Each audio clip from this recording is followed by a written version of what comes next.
ఈరోజు ఎలాగైనా నా ప్రశ్నకు సమాధానం తెలుసుకోవాలి. ఎవరు చెప్తారబ్బా? ఎవరిని అడగాలి? మా తాతగారు వస్తున్నారు. ఆయన్ని అడిగితే నా ప్రశ్నకు సమాధానం దొరుకుతుందేమో. ఏంటి రిషిక, బాగా ఆలోచిస్తున్నట్టున్నావు?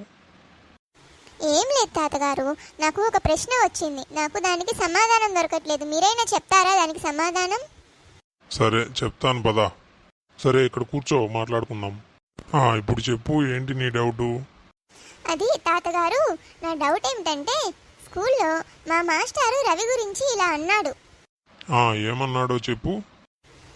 అది తాతగారు, రవి చాలా తెలివైన వాడంట. ఆవలిస్తే పేగులు లెక్క పెడతాడంట. అది ఎలా తాతగారు? అది కాదు రిషిక, దాన్ని ఒక సామెతలా వాడతారు, అంతేకాని ఆవలిస్తే పేగులు లెక్కేయటం అనేది జరగదు. అవునా తాతగారు? మనకి పేగులు ఎన్నుంటాయి లెక్క పెట్టడానికి? ఇప్పుడు బాగా అడిగావు. దీనికి చెప్తాను, శ్రద్ధగా విను. అలాగే చెప్పండి తాతగారు. మనిషికి జీర్ణాశయం నుంచి కింది వరకు ఒకటే ప్రేగు ఉంటుంది. అందులో లెక్క పెట్టడానికి ఎన్నో ప్రేగులు లేవు. కింద నుంచి పై వరకు, పైనుంచి కింద వరకు ఒకటే ప్రేగు ఉంటుంది. మరి ఒకటే ప్రేగున్నప్పుడు దాన్ని లెక్క పెట్టే అవసరం ఏముంటుంది తాతగారు?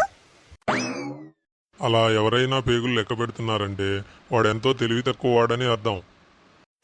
అవునా తాతగారు? మరి రవి తెలివైన వాడనుకోవాలా, తెలివి తక్కువ వాడనుకోవాలా? రవియే కాదు, రవిను మీ మాస్టారు ఇద్దరూ తెలివి తక్కువ వాళ్ళే.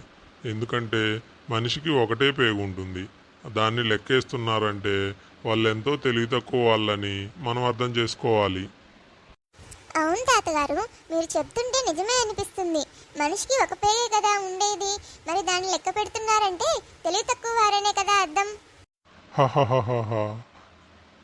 మీ మాస్టర్లే కాదు, ఈ విషయంలో మనుషులంతా మోసపోయారు. నువ్వు మాత్రం తెలుసుకొని తెలివిగా ప్రవర్తించు.